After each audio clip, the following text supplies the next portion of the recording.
In 2021, I ordered a Tesla Model Y, long range. And since then, it has been the primary car my wife and I drive, completely disregarding our gas car. So over the last 3 months, I got to really know what it's like owning one, all the amazing things about it, and everything I dislike too. Has the honeymoon phase ended? Do I still enjoy owning this car? Or has the opposite happened and now I can't stand the car? The truth is, it's a little bit of everything.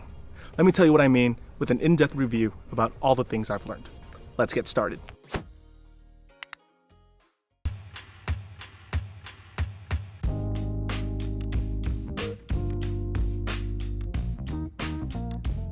First, I'm going to talk about some of the post-delivery experiences I've had with the Model Y. Afterwards, I'm going to talk about the experience of owning the car, charging the car, the tech, the interior, and then I'm going to give my not a car person, super non-technical talk about how it drives, and then after all that, I'll summarize how I feel about this car as a whole. I'll leave timestamps in the video description below because, let's be honest, some of this information might be super important to you and you may want to learn more about it, but other bits, not so much. But now I'm going to talk about what happened at delivery that you normally don't have to worry about when you buy a brand new car from a dealership. My buddy Chris also just happens to have taken a delivery of his Model Y literally a month after I took delivery of mine, so I can echo some of the things that he experienced as well. Most manufacturers don't give you any time to find problems with your car, but Tesla does. When you take delivery of a Tesla, you have 3 days or 100 miles, whichever one comes first, to find all the issues with the car, take pictures of it, and then submit a service request for your vehicle. I do want to point out though that this policy, since I took delivery of the car, has changed. When Chris took delivery of his Model Y in November 2021, he was told by the rep that he only had a single day or 100 miles to find issues, which is a fast turnaround time, and one that I personally think isn't long enough to find all the issues you have with the car. And there were definitely issues. I had a weird handprint on the side pillars, a scuff on the front lid seam, and some weird discoloration of the white seats where your number 2 hole would go. Minor stuff, right? I didn't have glaring panel misalignments or any of that other major fun stuff. Chris, on the other hand, had a scratch on one of his glass panels and was unlucky enough to be one of the few people during that November period that did not have the wireless charger and USB-C ports installed in the front. A major missing feature. My Model Y didn't come with the wireless charging pad or the port, so you can see if I put my phone down here, nothing will happen. It won't charge. And then also, if I look down here, there's 2 USB ports in here, but there's nothing in there. I could literally take a plug and run it through because there's nothing in there. So I have a service appointment to get this fixed, but they've rescheduled it 4 or 5 times already because they didn't have the parts available. So that's pretty annoying. Which is a big issue because scheduling appointments to get these minor inconveniences serviced was not fun. There's 2 service centers in Houston, and the earliest appointment was 3 weeks to a month out. Your mileage may vary where you live, but at least in Houston, I think they probably need another service center soon, as these service times will only increase with more of these Teslas on the road. When your car finally makes it to the Tesla service center appointment, they give you a loaner vehicle or $100 in Uber credit for each day they project your car to be in the shop. Because I've only had tiny little minor issues with the car, I got my car back from the service appointment in less than 24 hours. All of my complaints were addressed. There was no more weird discoloration, no handprints on the side pillar, and they did manage to cover up the scratch on the lid. But honestly, it looks like they just took a white colored marker and filled it in, which is, well, disappointing because I could have done that myself. Easy. While other car manufacturers don't fix stuff like this after you purchase from them, I hope Tesla gets to a point where getting a service appointment right after you purchase your vehicle isn't needed at all. This shouldn't be the norm. Since some people may not live close to a service center, and taking time out of your day to get an issue that shouldn't have existed resolved is, well, just time consuming. Since Tesla does not sell through a dealership, how your bright, shiny, new, and unregistered Model Y gets titled and registered is completely different depending on where you live within the United States. If, like me, you purchase your Tesla from any of these states, you'll have to get your car registered yourself. Tesla mails you all the forms that you would need, as well as including an advertisement for Title Girl, a website that lets you register your vehicle with the state online for a service fee of $250. I personally thought that was absolutely ridiculous and scheduled an appointment at the local tax office to get my registration done just to avoid paying that $250 fee. But if you do live in one of those states, that you'll also be paying the sales tax related to that purchase. So that day at the tax office, I had to dish out a little under $4,000 out of my pocket. So if you live in those states, be sure to keep some extra cash that you are going to put towards your down payment and be ready to pay sales tax at registration. But enough of all of that. Let's go out into the car and talk about the interior.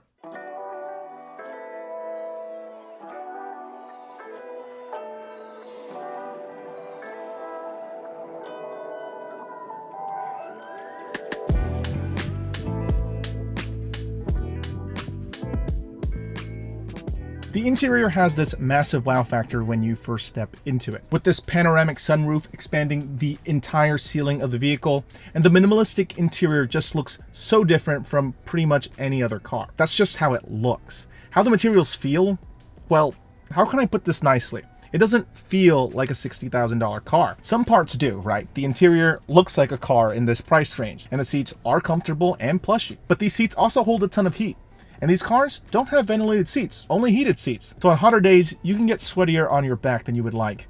And the leather accents on the sides of the car feel kind of hard and not as plush as you would think. And you can hear the glass rattling when you close the door. But the cheapest feeling of this $60,000 car would be the backseat interior door handle. When you put pressure on the grip flexes, and that's not a great sign. And I'm honestly not sure how that'll hold up over time. Overall, the interior looks like an expensive car, but it just feels like a Honda Civic. And that's not a diss to the Honda Civic. We traded in a Honda Civic for this. And that's why I kind of expected more considering the price differences. So if you're looking for a Model Y, expect it to look fantastic, but just feel okay. These white seats right here are an upgrade over the standard black seats and are also a bit plushier. I think they've held up pretty well for 3 months, but we'll see how they are in like a year or so. Currently, it's kind of hard to tell if this was a terrible decision or not, but I will say they do get a bit dirty, and 3 months in, I think it's about time that they needed a bit of a cleaning. There's also a ton of storage in the car. There's the frunk that everyone loves to talk about, the storage space in front of the car, but the center console and armrest have a ton of space too. And the trunk has this large compartment under the floor that reminds me of the floor of a minivan. While there is a lot of space in the back of the trunk, it's also a bit misleading. Because of the way the back of the car is sloped, there's less usable space for taller items. Those will have to be placed further in with the seats down, and only short items can be placed near the trunk opening. Just something to keep in mind. Now, let's talk tech. This is a tech channel, right? I love all the features that come included with the car, and it comes with a lot of them that most cars don't have. I'll split these into 2 main categories: in-car features and on-phone features. I would spend the entire video talking about every single feature, but we'd be here all day. So here are some of my favorites. There's Sentry Mode, which basically records activity around your car when it's parked and saves them to a flash drive, a built-in dash cam, keyless entry with your phone, and driving with just your smartphone, no key fob required. There's also entertainment apps like YouTube, TikTok, Netflix, Stardew Valley, Sonic, and Cuphead. There's also camp mode, which lets the car continually blast the AC while idle, as well as a dog mode that allows you to only run the AC while you're away, keeping your pets comfortable. And the most gimmicky one of all, you can make fart noises.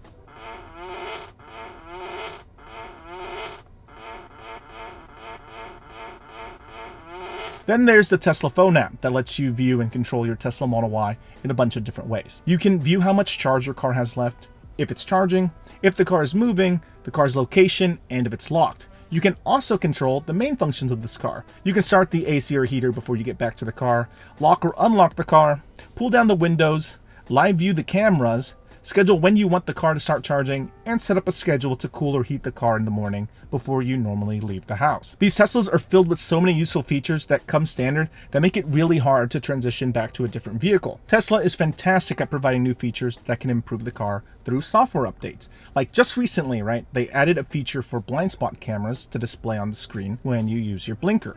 While other cars, like the Honda Civic we gave up, already had this feature, it's a game changer because this is a feature you can download over the air, which sure beats most cars, like my 2015 Acura TLX, that won't even let me update the maps unless I pay a little bit of money for it. And no one wants to do that, that's a ripoff. Since getting the car 3 months ago, I've already gotten cool updates like the blind spot cameras I mentioned, the ability to add multiple waypoints to navigation, and live access to the Sentry cameras. The comfort of knowing that your car will update and potentially get better and better with age is a huge selling point and shouldn't be underestimated. This car really is like a tablet or phone on wheels. And because the car could technically be constantly on all the time, it opens the door to features that just can't be done effectively on gas cars. I've got pretty much nothing but positives to say about the tech features of the Model Y, except for one particular thing. There's no Android Auto or Apple CarPlay. Really, the Tesla Model Y, and well, Teslas in general, don't really need it. They have their own maps and apps like Spotify and Tidal, and even speaks your messages and lets you pick up the phone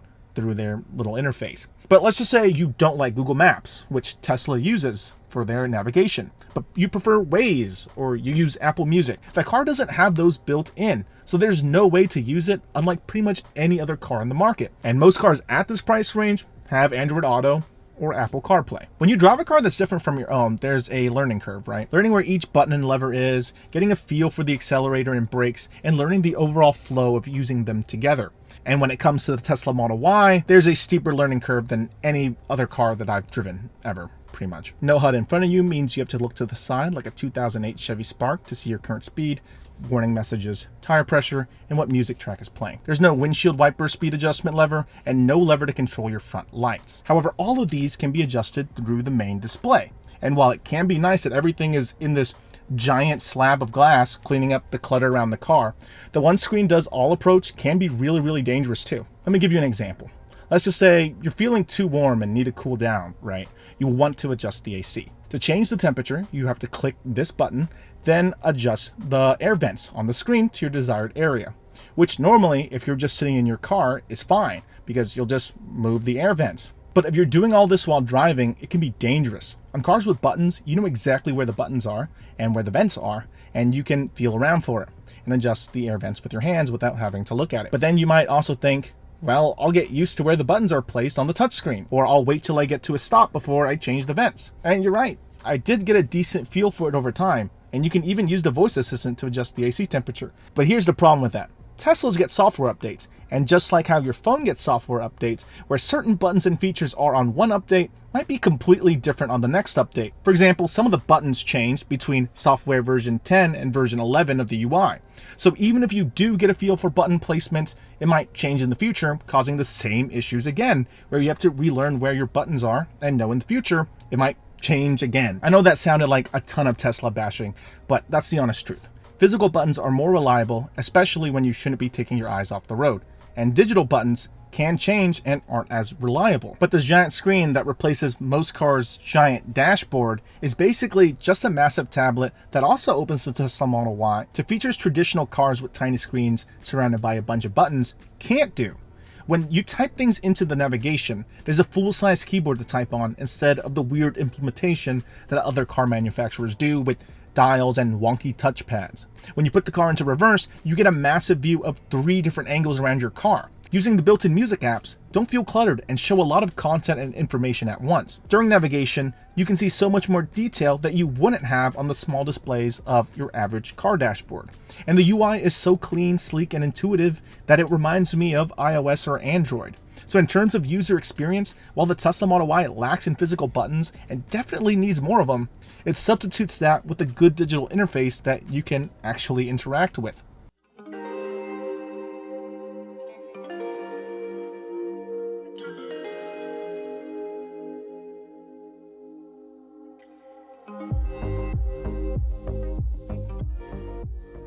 Alright, I want to talk about charging now. The benefits of driving an EV like the Model Y is the convenience of charging at home. Charging the car is easy. You press on the car's Thunderbolt icon, use the app, or press the button on the provided wall charger, and after a few seconds, the Model Y opens the charge port. From there, all you have to do is plug it in and the car starts charging. Easy enough, right? The difficulty of charging is not charging the car, but actually knowing what charges your car the fastest. Think about charging your car like charging your phone. You have a power brick and you have a charging cable, and you plug the charging cable into the power brick.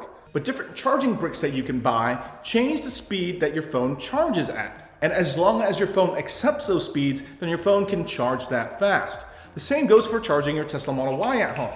Different wall plugs can charge your car at different speeds. With the car, Tesla provides you a charging cable that plugs into your standard wall outlet. The default wall outlet everyone in the US has in their home solely charges the Model Y at a total of 4 miles per hour, which is slow.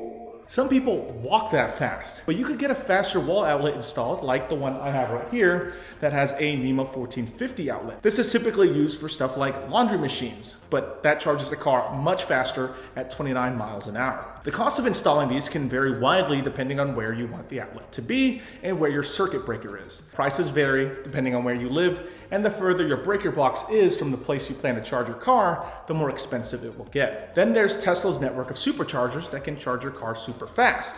But unlike a gas car, where it fills up at a fixed rate, the level of charge you're at can affect how fast or slow your car charges at a supercharger. Then to add to that confusion, there's also third-party charging stations, which is a whole nother layer of confusion. These would be charging stations like Electrify America, Volta, and EVgo stations. I'm gonna be using another smartphone analogy here. Bear with me, all right? Just like how iPhones and Android phones have different ports they use to charge, the sad state of EVs is that they're like that too. There are a bunch of different charging port standards and speeds, and honestly, I think it's really confusing to the average consumer, and is a reason why some people shy away from these types of cars. But the gist of it is this: if it doesn't have a Tesla plug, you need to have an adapter for that plug to charge your Model Y at these charging stations. Tesla provides with the car a J1772 adapter. Also, plugshare.com is a great resource to see what kind of chargers are around you and the type of ports that they use. I'll link that down in the description below. I know a lot of people like to talk about how much money they're saving on fueling costs, and I'll be 100% honest with you, it's true. The cost of charging the Model Y is less than a similarly priced crossover that pays for premium gas. Before, I'd spend around $150 a month on premium gas, but now I'm paying about $50 a month extra on my electric bill, and none to gas, of course, to charge the Model Y. This is with driving 1,200 miles a month. For me personally, the cost of charging this car is a third of what I was paying in gas.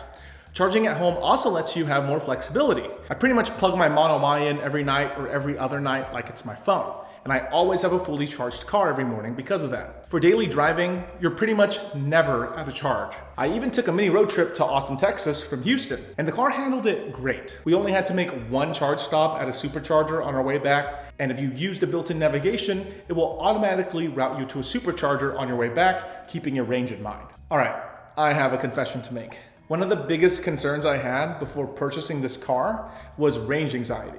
The fear of not having enough range, not being able to get to a charger before the battery's depleted, and if the car charges too slow for me, would it prevent me from getting back to what I wanted to do in time? And the truth is, since driving this car, that completely disappeared. I had no real issue with range on my day-to-day driving, but for road trips, I like to stop every 3 or so hours anyway to take a break, stretch, or grab some food, which is prime time to charge the car anyway. The only downside to that is you can't really be picky about the selection. So overall, in terms of charging, knowing what you can charge with and all the different standards is probably one of the more complicated parts of EV ownership, and one that you should be prepared for if you're considering this car, or really any electric car.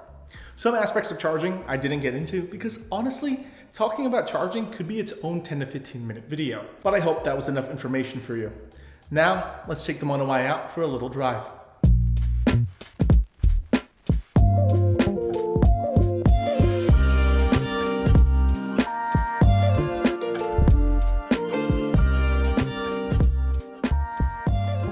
I'm not a car enthusiast, I'm just your average guy, so I'll try to keep this driving experience not too in depth, but more of like what your average person would experience driving this car and what an average person would say. I'll really only talk about the differences I experienced driving this EV versus a gas car and all the other smaller differences. So I'll be honest, going from a gas-powered vehicle to an EV felt really foreign, at least at first. Everything you do in the Model Y feels almost instantaneous. When you press down on the accelerator, the car just goes. It's really fun to drive. And if you let go of the accelerator, you can feel the regenerative braking kick in real fast. There's an adjustment period for some things that you would find simple in a gas-powered vehicle that are a bit more difficult in an EV. For example, making a turn, stopping at lights or stop signs, and backing out from an incline. Those things are all way more difficult than I expected. It only took me around 2 to 3 days to really get comfortable with driving the Model Y and using one pedal driving.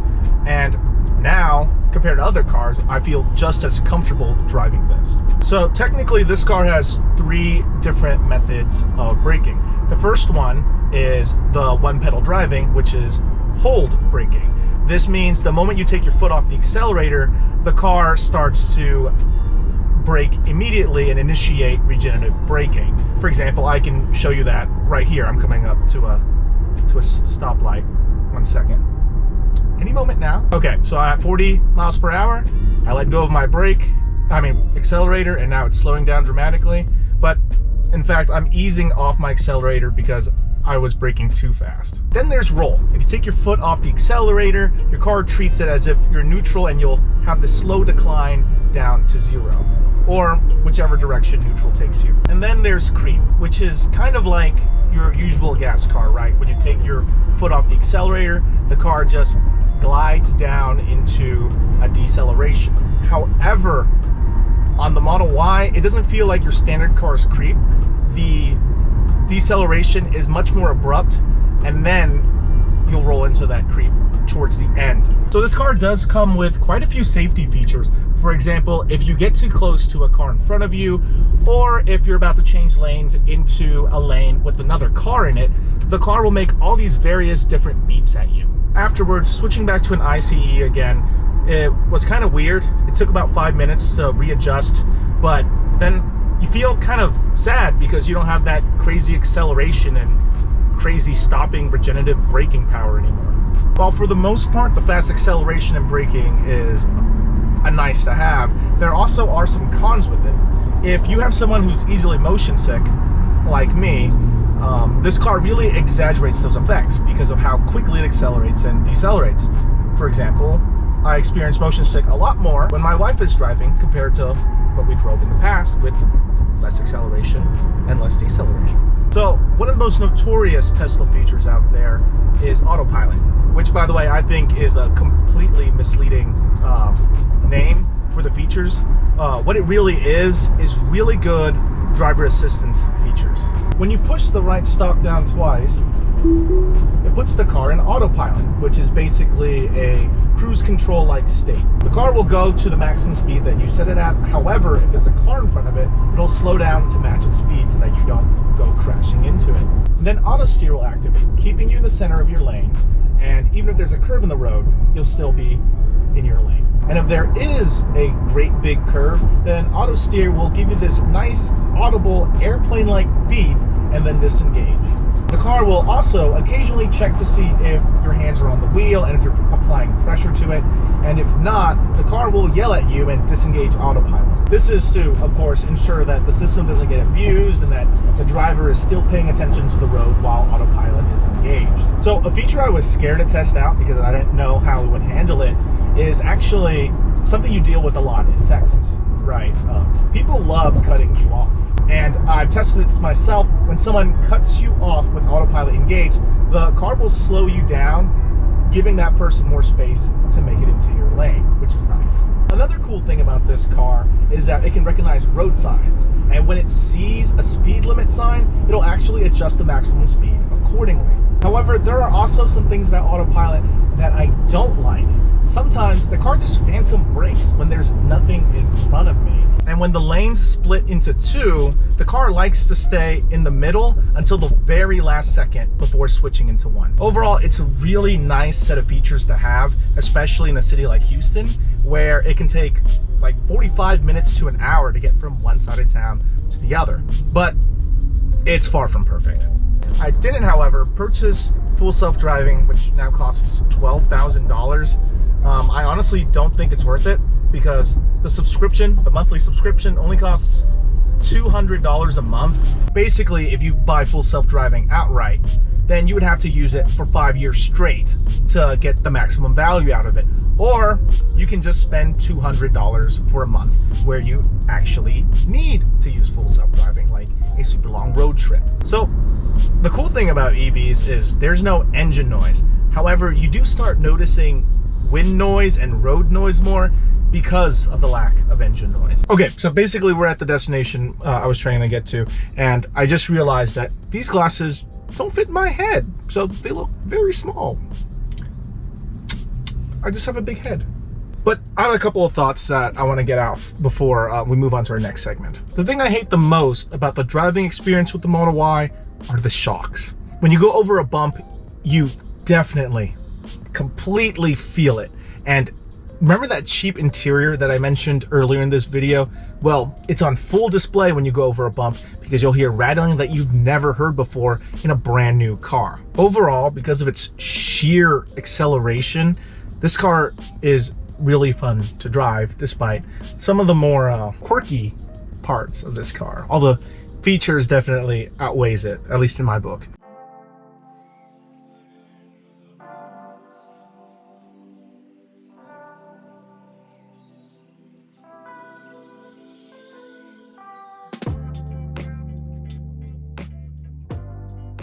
Okay, so now I guess it's conclusion time, right? There are many things I love about the Tesla Model Y. The way the interior looks, the fact that I pay way less in charging costs than I would with a gas vehicle of equivalent size and price, the acceleration, the convenience of being able to charge from home, all of the storage in this car, and of course, all its techie features and the constant software updates. But there are some cons to consider as well. Potentially long service center wait times, a car whose features and layout can change after a software update with no warning, a minimalistic interior that's too minimalistic, and how some parts of the interior just feels too cheap for the price. These are all negatives that I see with this car. EVs in general have a steeper learning curve to them compared to a traditional gas-powered vehicle already, but the Tesla Model Y takes it a step further with an unconventional front dashboard and tech-focused design that either will pull people in or push them away further. All cars require compromises, and personally the compromises I had to make with the Model Y in comparison to a similarly priced gas vehicle, it made sense for me. But not for everyone. The Model Y excites me, not because I think it's the perfect electric car, because it's not, it's far from it, but because what the future of electric cars can be. There are some exciting EVs that are coming out soon that I wouldn't mind spending money on outside of Tesla that might not have to deal with the negatives I had with Tesla, like the Rivian R1T truck and R1S SUV. Those things look fantastic. Pressing the reserve button is just so tempting. So while I own a Tesla Model Y right now and think it's a great car for myself, be sure you know what you're getting yourself into when you purchase one. A car is a very personal decision. Everyone's needs and wants in a car are all different, but the Model Y is not like most cars, and that can be a really good thing and sometimes a bad one. Anyway, what do you personally think? Is this the tech direction cars should be heading? Did this video pull you in or push you away from the Model Y? What other electric vehicles would you consider instead of a Tesla? There's so many options coming out soon, and I may be thinking of replacing our other car with one in the future. Let me know in the comment section below. I'd love to hear your thoughts on this, and if you enjoyed this video, give it a thumbs up, and well, don't forget to subscribe. I'll see you all next time. Bye.